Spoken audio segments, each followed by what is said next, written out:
Encyclopedia of Britannica উল্লেখ করছেন আহলে হাদিস they try to go back their first principles, they just follow prophet tradition, they don't follow any imam. আহলে হাদিস তারাই যারা কেবল মূলের দিকে ফিরে যেতে চায়, যারা কেবল প্রফেট সাল্লাল্লাহু আলাইহি ওয়াসাল্লামকে অনুসরণ করে, তারা কোনো ইমামকে অনুসরণ করে না। হাদিসের পরের অংশে খুব কঠিন মেসেজ। রাসূল মুহাম্মদ সাল্লাল্লাহু আলাইহি ওয়াসাল্লাম বলেছেন ওয়া ইন্না বানি ইসরাইল তাফাররাকাত আলা সাবিনা মিল্লাহ, নিশ্চয় বানি ইসরাইল বিভক্ত হয়েছিল 72 দলে। তাফতারিকু মিন উম্মতি সাবিনা মিল্লাহ, আর আমার উম্মত বিভক্ত হবে 73 দলে। কুল্লুহুম ফিন্নার, এরা সবাই জাহান্নামে যাবে। ইল্লা মিল্লাতান ওয়াহিদাতান, শুধুমাত্র একটা দল ব্যতীত, শুধুমাত্র একটা দল ব্যতীত। এখানে এসে রাসূল মুহাম্মদ সাল্লাল্লাহু আলাইহি ওয়াসাল্লামের সাহাবা জিজ্ঞেস, ইয়া রাসূলুল্লাহ ওয়া মান হুম, আল্লাহ রাসূল এই দলটা কারা? আপনি একটু আমাদেরকে খোলা করে বলেন তো এই দলটার পরিচয় কি, এই দলটা কারা? কারা সেই দল যে দলটা জান্নাতে যাবে আর বাকি দলগুলো জাহান্নামে যাবে? তখন আলহেরা ইসলামিক মিডিয়া পাবনা জাহান্নামে যাবে। তখন তিনি কোন দলের নাম বলেননি, তিনি বলেননি যে চিশতিয়া, কাদেরিয়া, নকশবন্দিয়া, মুজাদ্দাদিয়া, জাহামিয়া অথবা বেরলভী, দেওবন্দি, হানাফি, শাফিঈ, মালিকি, হাম্বলি, এমনকি আহলে হাদিস, এ কথা আল্লাহ নবী সাল্লাল্লাহু আলাইহি ওয়াসাল্লাম বলেন নি। তিনি বলেছেন মা আনা আলাইহি ওয়া আসহাবি আল-ইয়াউম, আমি এবং আমার সাহাবাগণ আজকের দিনে যার উপরে প্রতিষ্ঠিত আছি, এই দিনের উপরে যারা প্রতিষ্ঠিত থাকবে তারা সেই দল। এরা কি? তারা সেই দল। এবার এই হাদিসকে সামনে রেখে যত বিদ্বান কলম ধরেছেন, 10 লক্ষ হাদিসের হাফেজ ইমাম আহমদ বিন হাম্বল রাহিমাহুল্লাহ কলম ধরতে গিয়ে বলেছেন, এই দলটা যদি আহলে হাদিস না হয় তাহলে আমি জানি না এটা কোন দল। ইমাম বুখারী রাহিমাহুল্লাহ উস্তাদ আলী ইবনে মাদানী রাহিমাহুল্লাহ বলছেন হুম আহলুল হাদিস, এরাই আহলে হাদিস। ইমাম শাফিঈ রাহিমাহুল্লাহ একই কথা বলছেন, সবাই বলছেন এরা আহলে হাদিস। এবার বলেন তো আহলে হাদিস কি বাপ দাদার কোনো সম্পদ? আহলে হাদিস কাকে বলে বলেন? আহলে হাদিস কাকে বলে? শুধু জোরে আমিন বললে আহলে হাদিস হওয়া যায়? বুকে হাত বাঁধলে আহলে হাদিস হওয়া যায়? রাফুল ইয়াদাইন করলে আহলে হাদিস হওয়া যায়? জোরে আমিন বুকে হাত বাঁধা রাফুল ইয়াদাইন করলে আহলে হাদিস হওয়া যায় না। শুনুন, এখানে ডাক্তার থাকতে পারেন, ডাক্তারের ছেলে যদি ডাক্তারি না পড়ে তাহলে তার ডাক্তারি হওয়ার কোনো ডাক্তার হওয়ার সুযোগ নেই। ইঞ্জিনিয়ারের ছেলে ইঞ্জিনিয়ারিং না পড়লে ইঞ্জিনিয়ার হওয়ার সুযোগ নেই। ব্যারিস্টারের ছেলে ব্যারিস্টারি না পড়লে ব্যারিস্টার হওয়ার সুযোগ নেই।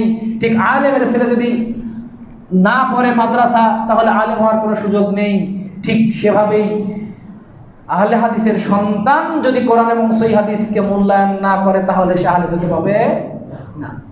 এবার সংজ্ঞা নেই আমরা অমুসলিমদের কাছ থেকে। এনসাইক্লোপিডিয়া অফ ব্রিটানিকাতে উল্লেখ করছেন Ahle Hadith they try to go back there first principles, they just follow prophet tradition, they don't follow any imam. Ahle হাদিস তারাই যারা কেবল মূলের দিকে ফিরে যেতে চায়, যারা কেবল প্রফেট সাল্লাল্লাহু আলাইহি ওয়াসাল্লামকে অনুসরণ করে, তারা কোনো ইমামকে অনুসরণ করে না। এবার আপনি কি করছেন? দাড়ি শেভ করলে আহলে হাদিস হওয়া যায় না। প্যান্টটা টাকনার নিচে পড়লে আহলে হাদিস হওয়া যায় না। বাড়িতে পর্দার ব্যবস্থা না থাকলে আহলে হাদিস হওয়া যায় না।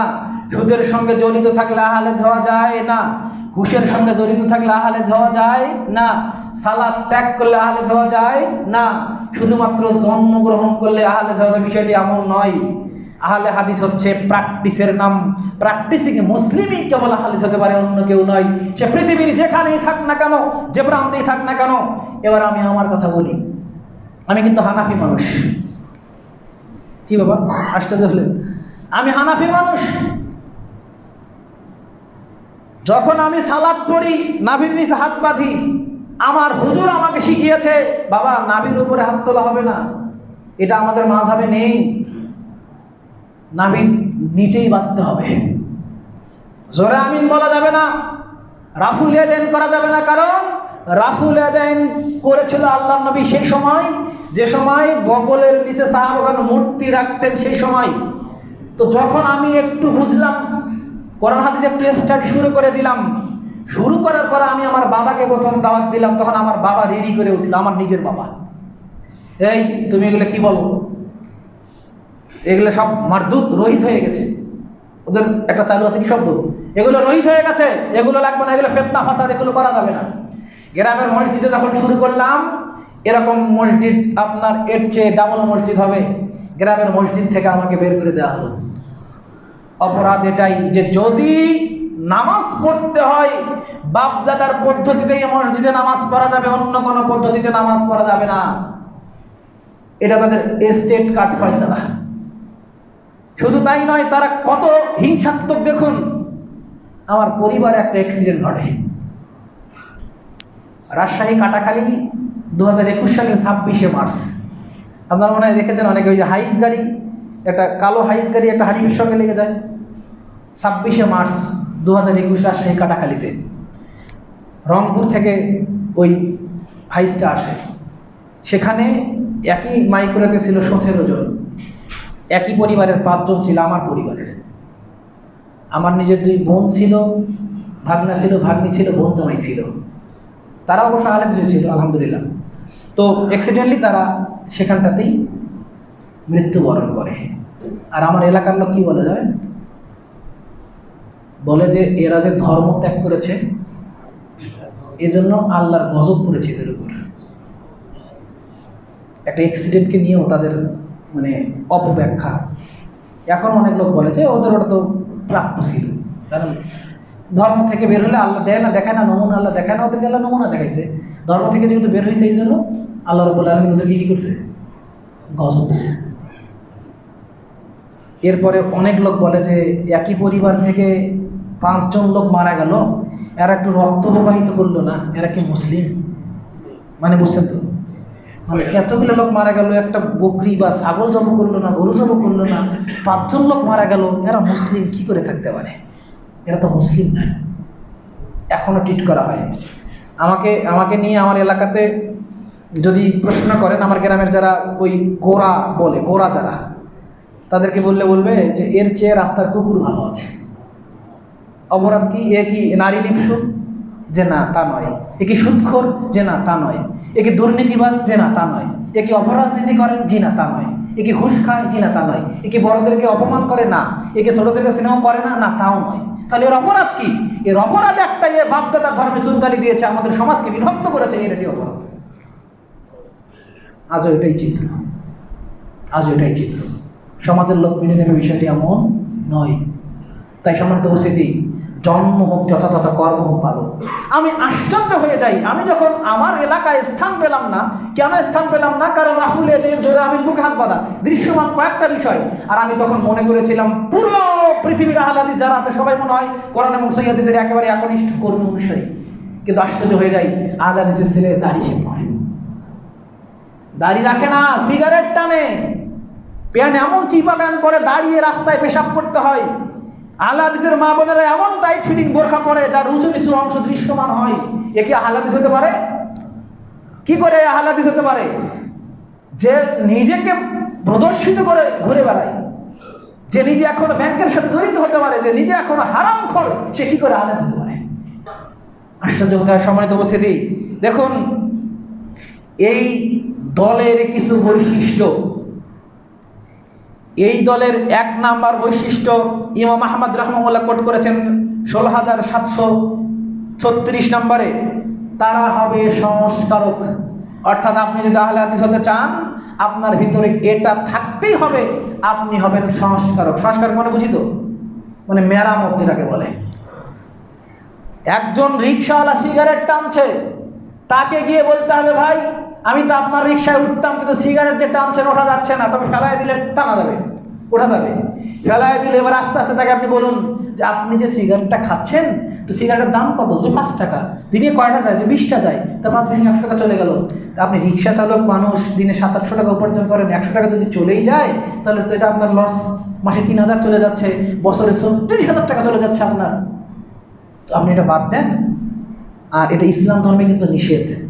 কারণ যদি কেউ সিগারেট খায়, মানুষের বল খামার আলাম এতুব লাইক বলা সালাত করবার লাইন 40 দিন পর্যন্ত তাদের ইবাদত কবুল হবে না। এভাবে বললে বলেন তো 5টা রিক্সাওয়ালা বললে কমপক্ষে 2টা তো শুনবে, তাই না? কি শুনবে না? যে যুবক তার প্যান্টটা টাকা নিছে, ওকে যদি বলা যায় যে যুবক তুমি তো মুসলিম দেখে মনে হয়, তো তুমি প্যান্টটা কেন টাকা নিছে বলেছো? তুমি কি জানো ইউরোপ আমেরিকার বর্তমান ফ্যাশন কি? ইউরোপ আমেরিকার ফ্যাশন বর্তমানে প্যান্ট টাকার উপরে তোলা। এমনকি আমেরিকার সাবেক প্রেসিডেন্ট বিল ক্লিনটন সবসময় প্যান্ট টাঙানোর উপরে করতেন। কেন? কারণ এই ঘোটালিতে যদি সূর্যের আলো যায়, ভিটামিন ডি পায়, আরও কী কী যেন পায়, এতে করে টেস্টোস্টেরন হরমোনটা বৃদ্ধি পায়। এটা বৈজ্ঞানিকভাবে প্রমাণিত। তোমার তো যৌবন তুমি নষ্ট করছো। আচ্ছা, যদি 10 জন যুবককে বলা যায়, বলেন তো 2টা যুবক হলেও কি প্যান্টটা তুলবে না? তুলবে কি না? যে যুবকটা দাড়ি ক্লিন শেভ করছে, তাকে যদি বলা হয়, যুবক তুমি যে ক্লিন শেভ করছো কেন?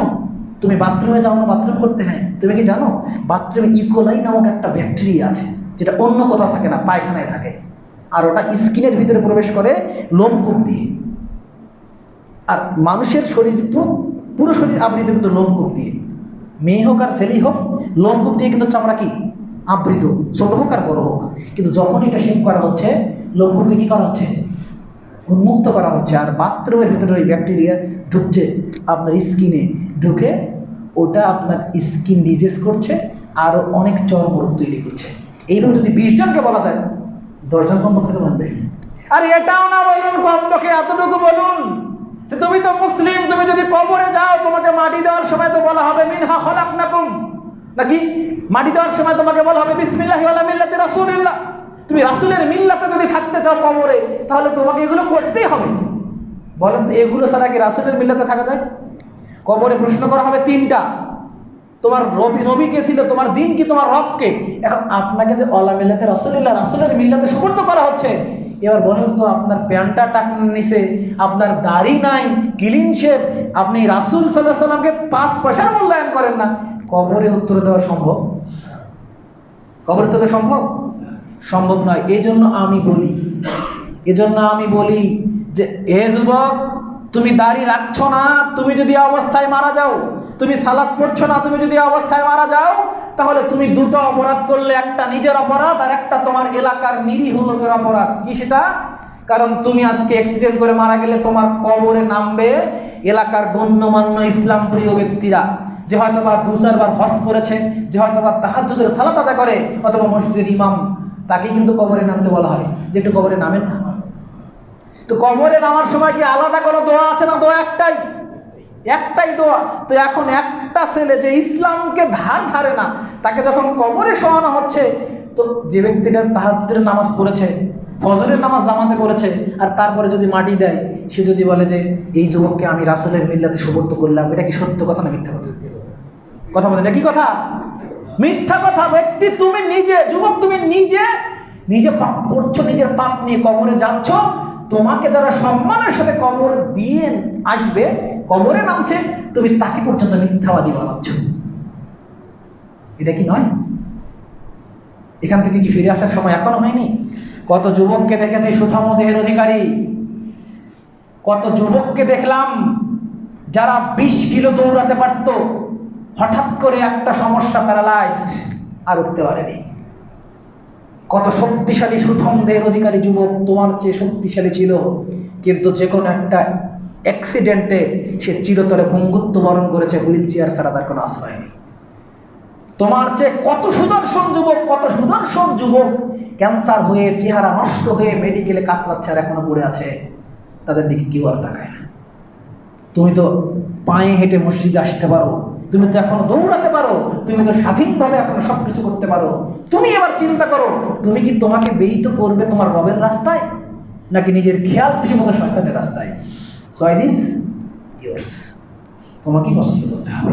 যুবক, তোমার প্রতিভাটা রক্ত মহান রবের দেওয়া শ্রেষ্ঠ নিয়ামত, তোমাকে অবশ্যই তা ব্যয় করতে হবে নির্ভেজাল তাওহীদের পথে। এখানে কি কয়েকটা যুবক আমাকে কথা দিতে পারে যে আজকে থেকে দাড়িতে আর হাত দেবে না? আমি একটু হাত দেখতে চাচ্ছি কয়েকটা। যাদের দাড়ি ভাই আছে তাদের তো রাখতে হবে। কয়েকজন যুবক যারা দাড়ি রেখে দেবে, এরকম যুবক কি কয়েকজন হাত তুলতে পারে? আলহামদুলিল্লাহ, আল্লাহ তুমি কবুল করো, আল্লাহুম্মা আমিন, আল্লাহুম্মা আমিন, আল্লাহুম্মা আমিন।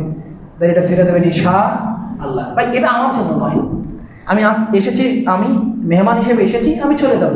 নেক্সটে আপনারা জীবনে যদি আমাকে কোনোদিন দাওয়াত না দেন, আমি জীবনে আসতে পারবো না।